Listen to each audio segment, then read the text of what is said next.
Halo teman mancing, selamat datang di channel saya di Jal Mancing. Bagi yang baru datang di channel ini, silahkan dibantu subscribe dulu channelnya, dibantu tombol like-nya, serta nyalakan juga lonceng notifikasi supaya dapat update terbaru dari channel ini.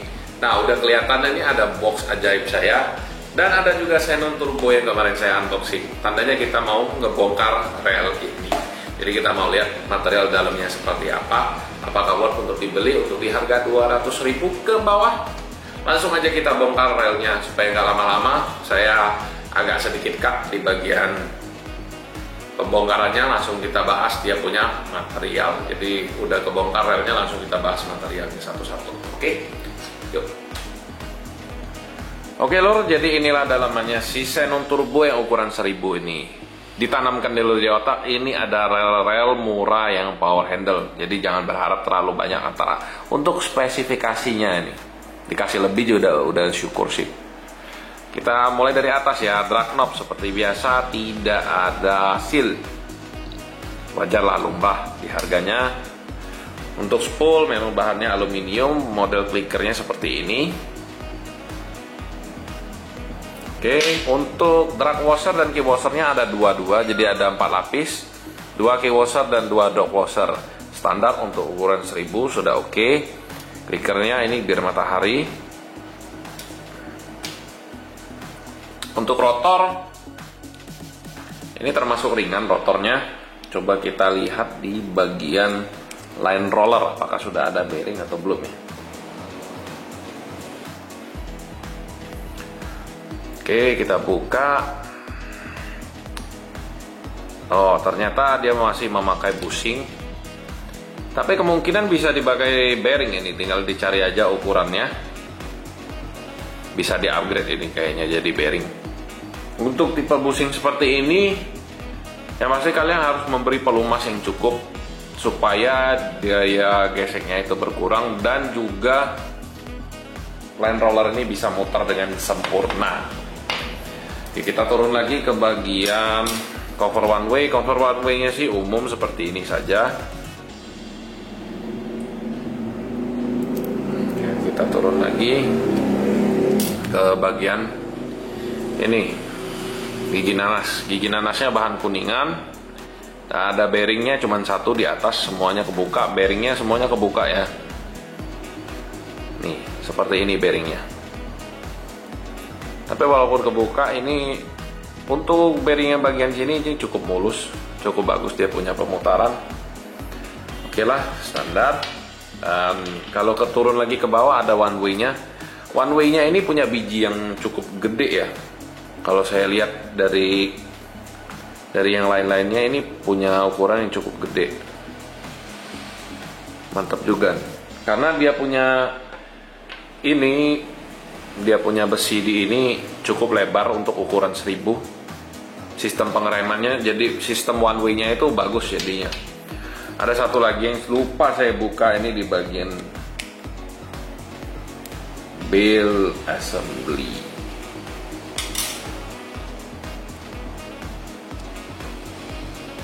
Nah, oke, ternyata dia benar-benar pakai coil spring alias pegas per.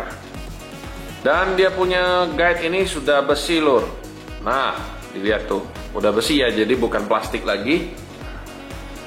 Sudah berbahan besi, bagus, jadi pastinya lebih awet. Oke, kita tutup kembali.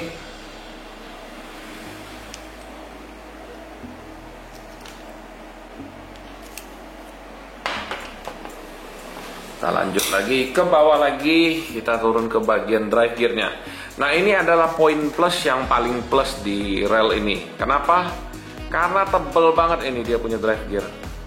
Bisa dilihat dengan bahan as yang kuningan, bahan batangnya ini kuningan, dan gear tebal seperti ini, pastinya rel akan lebih awet. Juga kerasa sedikit lebih berat dia punya ini drive gear, gigi payungnya bagus banget nih, tebal dan lebih kokoh. Itu keunggulannya.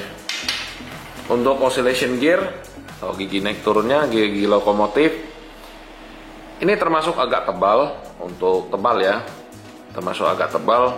Tapi sayangnya di bagian pentolan untuk di slider ini agak kecil, jadi agak sedikit riskan ini.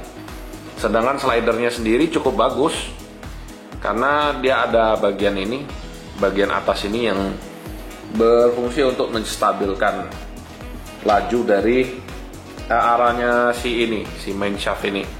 Karena di atas ini ada plat, jadinya laju slider itu ditahan oleh plat ini. Nah, seperti ini. Bagus, ini slidernya udah juga finishingnya udah mengkilap. Jadi logamnya itu padat.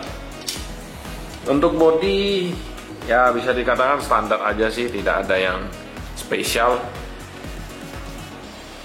Standar aja kalau untuk body grafit ini. Untuk bearingnya semuanya kebuka ya, dari yang di kanan kiri drive gear, ya, semuanya kebuka. Dan satu lagi di bagian one way, ini juga kebuka. Jadi bearingnya dasarnya cuma ada 3 biji. Tapi it's okay dengan performa yang seperti ini. Saya yakin kalau udah kalian muter relnya nggak kerasa punya 3 bearing sih. Bagus, ini udah mantap banget untuk harga di bawah 200.000. Ini bisa jadi saingannya si Katana Martis ini. Untuk main shaftnya sendiri standar sih, tidak ada yang terlalu spesial. Diameternya juga pada umumnya ini untuk yang 1000. Untuk handle-nya ya CNC sih bagus. Dratnya juga seperti biasa pada umumnya. Di handle-nya kayaknya tidak ada sama sekali bearing atau segala macam. Coba kita lihat ya.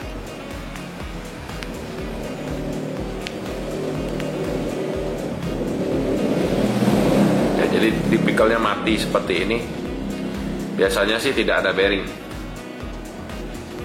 Oke, lanjut kita gabungin dulu relnya.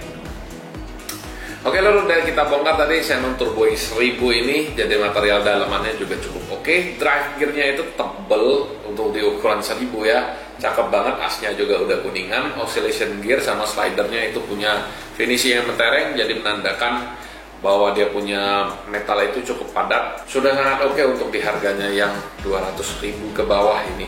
Mantap banget. Dan juga ini rel benar-benar sangat nyaman untuk casting gabus ini, buat kalian yang hobi casting dengan rel spinning ini oke banget. Ini putarannya mulus dan juga spool mendukung, serta dia punya bell arm ini nyaman buat dibuka tutup. Cakep banget pokoknya buat casting gabus. Oke, sekian dulu video impresi material dari si Xenon Turbo ini. Kalau kalian berminat dengan rel ini, langsung aja ke link pembelian di bawah, atau mau tanya-tanya WA dulu juga boleh. Xenon Turbo ini tersedia dari ukuran 1000 sampai dengan 4000 ya. Jadi kalau di atas itu nggak ada lagi, bisa ambil merek yang lain. Dan selalu saya ingatkan, jangan lupa untuk subscribe dan like videonya, serta nyalakan juga lonceng notifikasi supaya dapat update terbaru dari channel ini. Dan jangan lupa juga untuk gabung di grup Facebooknya, saya udah buat, nanti saya sertakan linknya di bawah. Jangan lupa gabung. Dan sekian dulu videonya, terima kasih udah menyaksikan. Bye bye, terima kasih.